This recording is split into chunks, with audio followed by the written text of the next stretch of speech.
Lloyd Jones, ele diz que se tirasse o Espírito Santo hoje das igrejas, muitos pastores e muitos cristãos não iriam sentir falta. Hoje muitos homens têm andado e vivido debaixo do seu entendimento próprio. O interessante é que o Filho de Deus, antes de começar o ministério, você percebe que Jesus ele começa o ministério a partir do livro de Mateus, capítulo 4, quando Jesus ele é batizado com o Espírito Santo. E ali Jesus então é selado pelo Espírito e começa o seu ministério. A Bíblia diz que Jesus ele era 100% homem e 100% Deus. Como homem, ele não poderia começar o ministério sem antes receber o respaldo do Espírito Santo. No livro de Atos, capítulo 2, a Bíblia diz que ali começou a igreja foi estabelecida naquele momento. E que momento foi esse? O momento em que a promessa se cumpriu. O texto que eu acabei de ler com vocês era o texto de uma promessa onde Jesus disse para os seus discípulos, antes de se assuntam aos céus, ele disse: olha, vocês precisam permanecer até que vocês recebam o poder do alto, até que vocês recebam a promessa do meu Pai. A maior promessa de Deus era a vinda do Espírito Santo. E quando Jesus ele promete a vinda do Espírito Santo, era algo que tinha sido anunciado por muito tempo por um profeta chamado Ageu. No livro de Ageu, capítulo 2, a partir do verso 28, o profeta começa a anunciar, dizendo que nos últimos dias o Senhor derramaria do seu Espírito, e o Espírito Santo viria sobre toda a carne, sobre os velhos, sobre os jovens, sobre as crianças, sobre os escravos. E a Bíblia diz que eles iriam profetizar, eles iriam, se mover na presença de Deus. A Bíblia então diz que no livro de Atos, capítulo 2, estavam reunidos todos os discípulos, porque Jesus disse: olha, vocês precisam permanecer até que vocês recebam a grande promessa do Pai. Os discípulos ficaram reunidos. Os discípulos não quiseram de forma alguma se envolver na obra de Deus sem antes receber o poder do Espírito Santo. A Bíblia diz então que estavam todos reunidos, livro de Atos capítulo 2, de repente veio como do céu um vento impetuoso, encheu toda aquela casa, e veio entre eles línguas distribuídas, e cada um deles receberam essas línguas de fogo, e eles começaram a falar em outras línguas, eles começaram a profetizar, e ali começa o grande mover de Deus. E o que é interessante é que antes do Pentecostes, antes de Jesus ter morrido e ressuscitado, o Espírito Santo ele vinha na terra e ele voltava. E ele também se manifestava no templo da Arca da Aliança. Então não eram todas as pessoas que tinham acesso à presença de Deus. Mas a Bíblia diz que depois da morte de Jesus e da crucificação, Jesus é assunto aos céus, vem no Pentecostes, e o Espírito Santo agora está na terra, e ele nunca mais voltou, ele está operando e trabalhando na terra.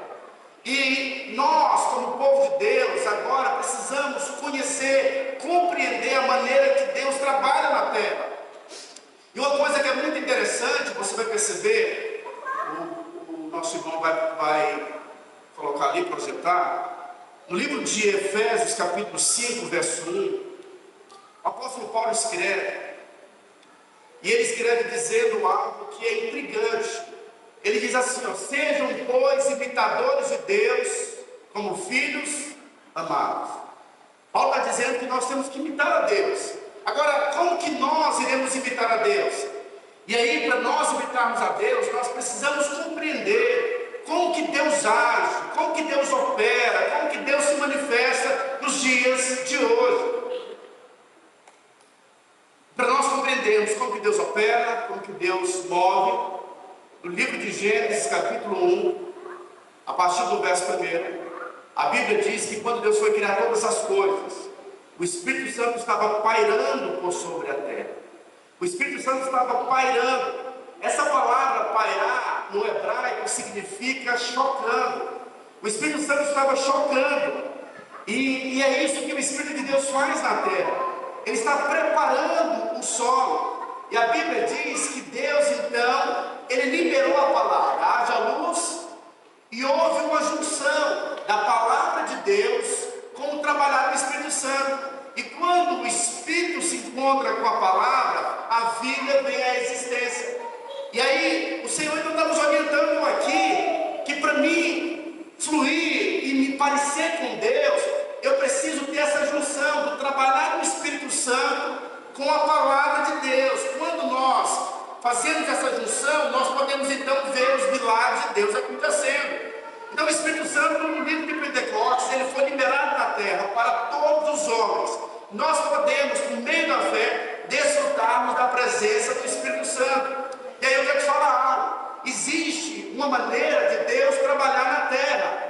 É por isso que nós precisamos compreender que não tem como nós nos movermos em Deus sem uma vida espiritual. Paulo diz que aqueles que tiveram experiência com o Senhor, aqueles que nasceram de novo, precisam ser guiados pelo Espírito Santo. Então, se você não sabe o que é o Espírito Santo, se você não conhece, não entende, não discerne a voz, as percepções do Espírito Santo, você ainda nem é filho de Deus. O Filho de Deus é guiado pelo Espírito Santo. E essa intimidade com o Espírito Santo e com a palavra de Deus, nós podemos trazer à existência as coisas do reino dos céus. A Bíblia diz que Jesus passava muito tempo orando. Isso é muito importante porque Jesus orava, porque à medida em que Jesus orava, ele estava preparando o ambiente para manifestar o reino de Deus. Posso me entender? E por que eu estou falando isso? Porque não tem como nós nos movermos no reino de Deus trabalhando da nossa maneira. O apóstolo Paulo, ele escreve dizendo que a obra de todos os homens serão testadas pelo fogo. Existem obras que vão passar pelo fogo e vão virar cinza. Tem obras que são realizadas com madeira, palha e ferro, e tem obras que são realizadas com ouro, pedras preciosas e a prata. E quando você percebe que o fogo vai apurar ou testar o ouro fica mais puro, toda liga ela sai. A prata é a mesma coisa, mas a madeira que representa a natureza do homem, ela vai virar cinza. A palha que representa a obra do homem vai virar cinza. O ferro que representa a inconstância do homem também vai virar cinza. A única coisa que vai passar é aquilo que é gerado da presença de Deus. Então, se nós queremos nos mover de algo, queremos nos mover na obra de Deus, nós precisamos trabalhar da maneira de Deus. Não tem como você tentar fazer algo para Deus da sua forma. No livro de Mateus, capítulo 7, verso 21, está escrito: muitos naquele dia vão dizer: Senhor, Senhor, no teu nome nós profetizamos, no teu nome nós falamos em outras línguas, no teu nome nós expulsamos demônios. E o Senhor vai falar: olha, apartai-vos de mim, porque eu não vos conheço. Por quê? Porque muitas pessoas têm tentado fazer a obra de Deus da sua maneira, do seu jeito. E a Bíblia diz que a maneira em que nós agradamos a Deus é fazer da maneira dele. Quando você se converteu, disse Paulo, que Deus nos tirou do império das trevas e nos colocou no reino do Filho do seu amor. E a Bíblia diz que nós somos servos do Senhor. Se nós somos servos, existe um Senhor e nós não podemos fazer do nosso jeito. Já tem uma maneira de ser realizada. E agora nós precisamos converter a nossa mente. Paulo disse: olha, a nossa mente precisa renovar. A nossa mente precisa ser renovada. Nós não podemos nos conformar com os moldes, com os padrões desse mundo. Eu vou te falar, se nós não influenciarmos, se nós não formos intencionais em relação à cultura, nós vamos ser influenciados por elas. Ou você invade a cultura, ou a cultura do mundo vai invadir a sua maneira de pensar. E Paulo diz: olha, precisamos renovar a nossa mente, porque à medida em que a nossa mente é renovada, nós podemos desfrutar da vontade de Deus, que é boa, perfeita e agradável. Eu não sei quanto a vocês, mas eu quero, em meus dias, no tempo da minha oportunidade, eu quero ver Deus se movendo com o seu braço forte. Eu quero ver portas se abrindo, eu quero ver o vale de ossos secos se levantando como um grande exército do Senhor. Sabe, hoje eu estava junto com os irmãos mais cedo, e ali eu conversava com o irmão, e no momento ali do aniversário desse irmão, estava muito feliz porque alcançou seus 40 anos de idade.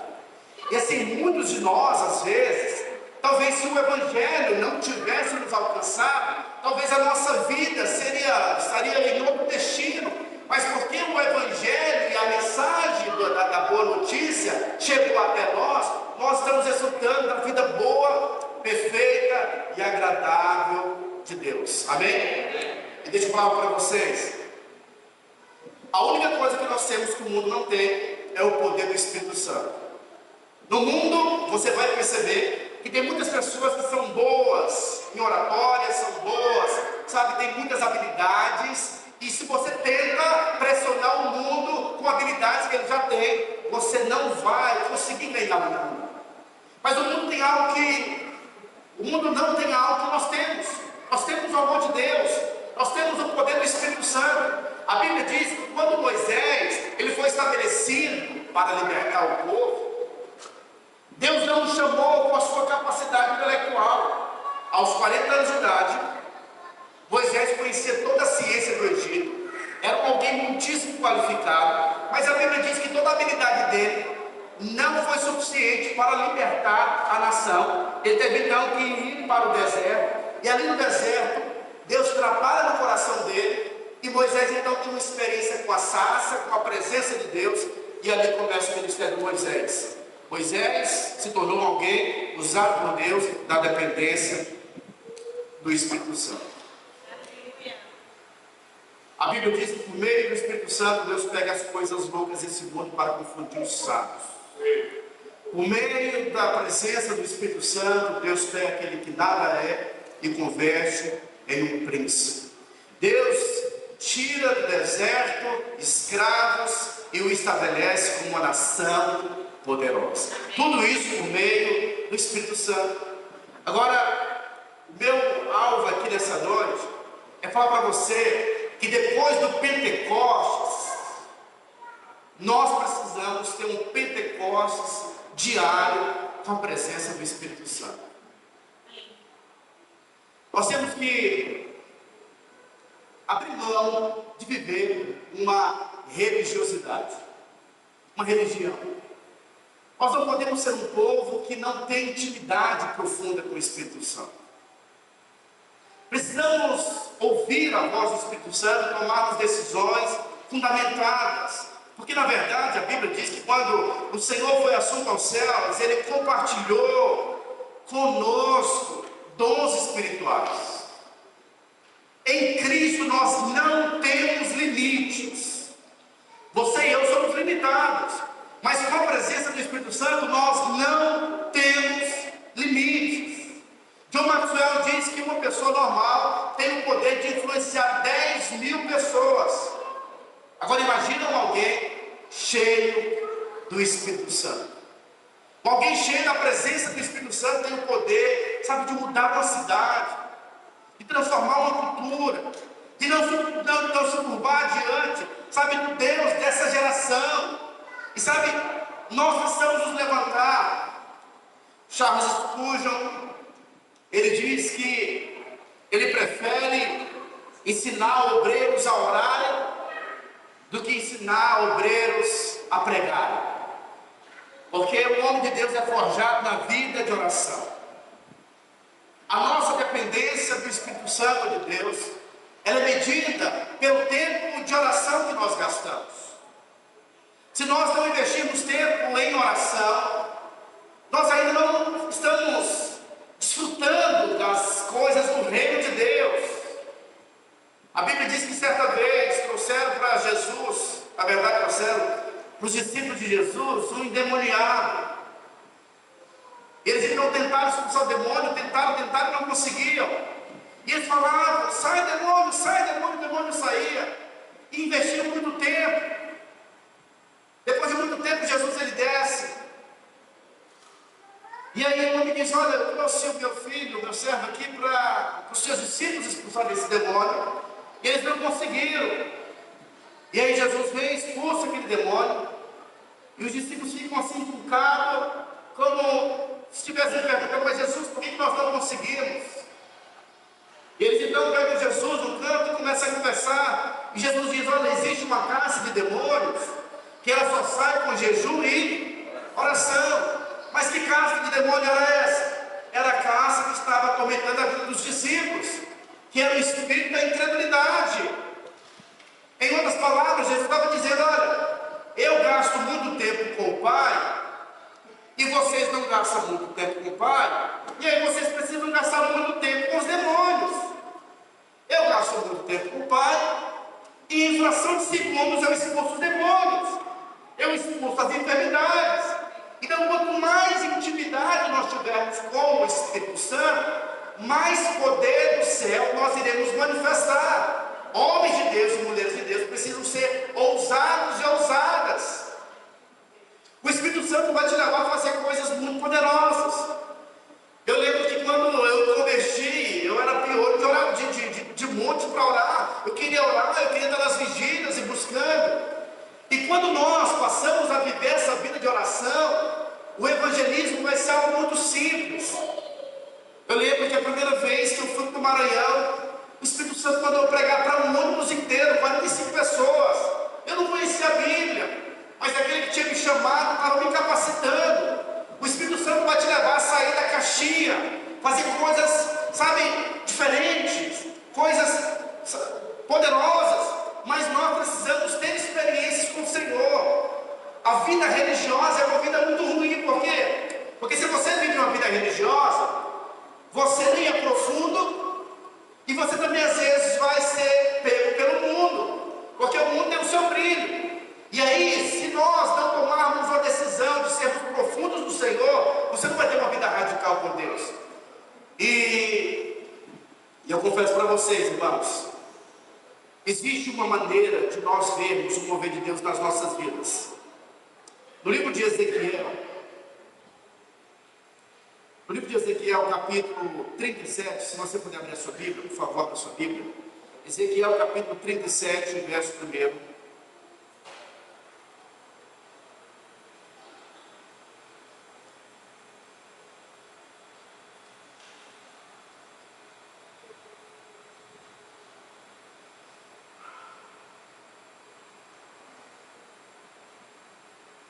Diz assim, ó: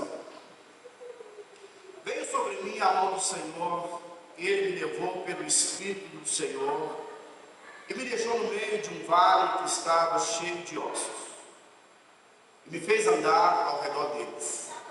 Eram muito numerosos na superfície do vale, e estavam sequíssimos. Então me perguntou: filho do homem, acaso poderão reviver esses ossos? Respondi: Senhor, tu sabes.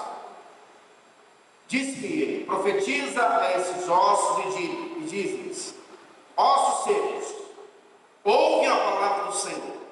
Assim diz o Senhor Deus a esses ossos: eis que farei entrar sobre vós e vivereis. Porei tendões sobre vós, farei crescer carne sobre vós estendereis pele, e porei em vós o espírito e vivereis. E sabereis que eu sou o Senhor. Então profetizei segundo me for ordenado. Enquanto eu profetizava, houve ruídos, um barulho de ossos que batiam contra os ossos e ajuntavam cada osso ao seu osso. Olhei, e eis que havia tendões sobre eles, e cresceram as carnes, e se estendeu a pele sobre eles, mas não havia neles o espírito. Então ele me disse: profetiza ao espírito, profetiza ao filho do homem, e diz-lhe: assim diz o Senhor: vem dos quatro ventos, ó Espírito, e assopra sobre esses mortos para que vivam. Profetizei como ele me ordenara, e o Espírito entrou neles, e viveram e se puseram em pé, um exército sobremodo numeroso. Então me disse: filho do homem, esses ossos são toda a casa de Israel. Eis que dizem: os nossos ossos se secaram, e pereceu a nossa esperança, estamos de todos exterminados. Então veja bem, irmãos, aqui você percebe que o Senhor dá uma orientação para Ezequiel, e a orientação é: vocês precisam profetizar diante do vale de ossos secos. Quando nós estamos cheios do Espírito Santo, você precisa perceber, nós podemos tirar algumas lições desse texto bíblico. A primeira lição que nós podemos aprender aqui é que você precisa enxergar o problema. Aqui o Senhor diz para o profeta: você está vendo esses ossos? Além de ser apenas ossos, são ossos sequíssimos. Em outras palavras, o Senhor está dando um diagnóstico de que o problema é um problema muito grande. Mas mesmo diante do problema, você não pode se esconder do problema. Se tem um problema, enfrente o problema. Se os ossos estão sequíssimos, há uma palavra de esperança para mim e para você. A Bíblia diz que ainda que tenha morte, a presença do Senhor isso vai ter vida. E o Senhor então diz: olha para esses ossos sequíssimos e profetiza ao Filho do Homem. Qual tem sido o seu vale de ossos secos? É um vício? É o seu casamento? É a sua vida financeira? São os seus relacionamentos? É a sua vida espiritual? É algum hábito que você não tem conseguido vencer? Qual tem sido os seus ossos que estão muito secos? Qual é o tamanho do teu problema? Eu estava dando aula no curso de maturidade. Eu então estava ensinando para os irmãos que o seu problema ele só vai ser grande dependendo da sua perspectiva. Como por exemplo, a Bíblia diz que nós estamos assentados com Cristo nas alturas. Se você olha para o seu problema das alturas, o seu problema é pequeno. Agora, se você olha de baixo para cima, o seu problema vai ser grande. Então, embora Davi fosse menor do que Golias, ele estava vendo Golias na perspectiva celestial. Ele olhava de cima para baixo, porque Cristo diz que nós estamos assentados juntamente com Ele. Então, quando o Senhor coloca o profeta diante do vale de ossos secos, Ele está ensinando o profeta que não há impossíveis para o nosso Deus. Foi um ensino para nós, é um princípio. Diante do vale de ossos secos, existe a nós uma incumbência. E que incumbência seria essa? Profetiza, ó Filho do Homem. No livro da sabedoria está escrito que a morte e a vida estão no poder da língua. Quem bem a utiliza comerá do seu fruto. Palavras do reino espiritual são como sementes. A nossa vida vai seguir as nossas profecias, as nossas palavras. Seja o seu profeta, libere palavras de vida. Você sabe que hoje existe a PNL, eles dizem que as pessoas que pensam de maneira positiva vivem melhor do que aquelas que vivem de maneira negativa. Mas o nosso nível é superior. Nós não estamos, sabe, nos apegando com palavras positivas. Nós estamos nos apegando com as promessas de Deus, com a verdade. Nós somos guiados com a verdade de Deus, amém? E a Bíblia então diz que diante dos ossos que são sequíssimos, nós não podemos nos abater. Nós não podemos fugir. Nós temos que olhar os ossos sequíssimos e usarmos a nossa arma, a palavra de Deus, que é a nossa espada. Tem algum guerreiro aqui? Você foi chamado para liberar palavras de vida, ser um canal, ser um instrumento de Deus. Existe uma arma que nós temos usado muito pouco, que é as nossas palavras. As suas palavras têm poder de mudar atmosferas espirituais. Nós costumamos dizer, existe dois tipos de pessoas. Existe aquele que é um termômetro. Ele chega diante de um problema, ele percebe o problema, mas ele não consegue mudar o problema. Mas os filhos de Deus são como um termostato. Ele vê o problema e ele começa a mudar o ambiente, liberando palavras de vida. Palavras de vida. Ele vai mudando o ambiente, porque tem uma arma que pode ser usada para mudar contexto, quebrar cadeias malignas, trazer esperança, não se apegando ao passado. Porque nós olhamos para o autor e consumador da nossa fé, que é o Senhor Jesus. Nós estamos entendendo? Então, diante do vale de ossos secos, libere palavra de vida. Seja um instrumento de Deus aonde você estiver. E o interessante é que nessa passagem aqui, Deus pergunta: